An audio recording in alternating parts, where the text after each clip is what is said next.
महासचिव प्रियंका गांधी ने उम्मीदवारों की पहली सूची जारी कर दी और कांग्रेस की पहली सूची में 125 प्रत्याशियों के नाम घोषित किए गए हैं, जिसमें खास बात यह है कि कांग्रेस ने टिकट में 40% महिलाओं और युवाओं को टिकट दिया है। कांग्रेस की पहली सूची में 50 महिला प्रत्याशियों के नाम शामिल है, जो कि कांग्रेस के नारे मैं लड़की हूं, लड़ सकती हूं को मजबूती देते नजर आ रही है। और यह भी बता दें कि कांग्रेस के उम्मीदवारों की लिस्ट में उन्नाव रेप पीड़िता की मां का नाम भी शामिल है। और इसके साथ ही सपा छोड़कर कांग्रेस का दामन थामने वाली पंखुड़ी पाठक को भी नोएडा से उम्मीदवार बनाया गया है। साथ ही साथ कांग्रेस के वरिष्ठ नेता सलमान खुर्शीद की पत्नी लुइस खुर्शीद को फर्रुखाबाद से टिकट दिया गया है। तो ये फिलहाल नाम सामने आए हैं।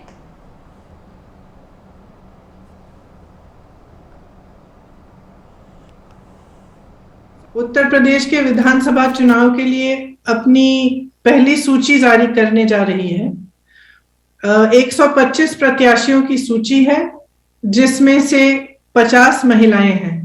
क्योंकि ये एक ऐतिहासिक पहल है, तो हमने सोचा इस प्रेस कॉन्फ्रेंस के जरिए आप सबको थोड़ा बहुत इन प्रत्याशियों के साथ अवगत भी कर लें कि कौन है ये लोग, किस तरह की सूची है। हमने प्रयास किया है कि संघर्षशील और ऐसे प्रत्याशी हों जो एक नई राजनीति का पहल करें पूरे प्रदेश में।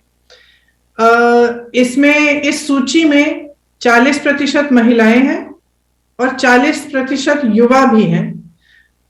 हमें आशा है कि इनके जरिए हम एक नई उम्मीद और एक नई तरह की राजनीति प्रदेश में उभार पाएंगे। जो महिलाएं हैं उनमें से कुछ पत्रकार हैं, एक अभिनेत्री भी है, कुछ संघर्षशील महिलाएं हैं जिन्होंने कांग्रेस पार्टी में रहते हुए सालों के लिए संघर्ष किया है। हमारी एक आध जिलाध्यक्ष भी हैं जिन्होंने बहुत अच्छा काम किया है। उसके साथ साथ ऐसी महिलाएं हैं जिन्होंने बहुत अत्याचार भी देखा है अपने जीवन में और उसके खिलाफ लड़ा है। कुछ समाज सेविकाएं भी हैं। बहेरी 118 में श्रीमती संतोष भारती।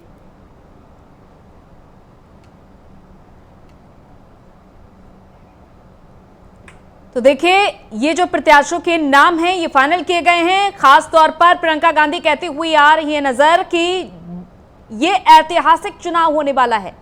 और जो सीट शेयरिंग का फॉर्मूला देखिए तैयार किया जा रहा है, एक तरफ बीजेपी में और उम्मीदवारों के नाम फाइनल किए जा रहे हैं, तो दूसरी तरफ कांग्रेस ने अपनी 125 प्रत्याशियों की लिस्ट जारी कर दी है और यह दिखा दिया है कि जो 40% टिकट देने का वादा किया गया था कि महिलाओं को 40% टिकट दिया जाएगा, लड़की हूं, लड़ सकती हूं का नारा जो दिया गया प्रियंका गांधी की ओर से, अब वो यहां पर साफ जाहिर तौर पर नजर आ रहा है। जहां पर कई महिला पत्रकार शामिल की गई हैं और साथ ही साथ एक अभिनेत्री भी हैं।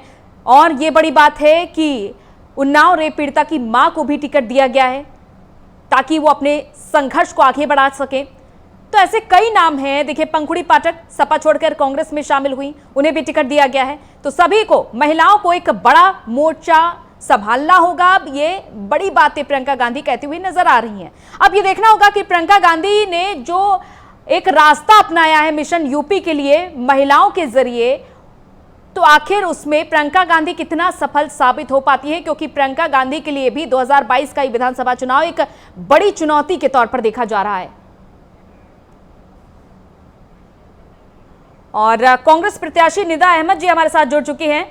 निदा जी, स्वागत है आपका प्राइम न्यूज में। जी, बहुत बहुत शुक्रिया।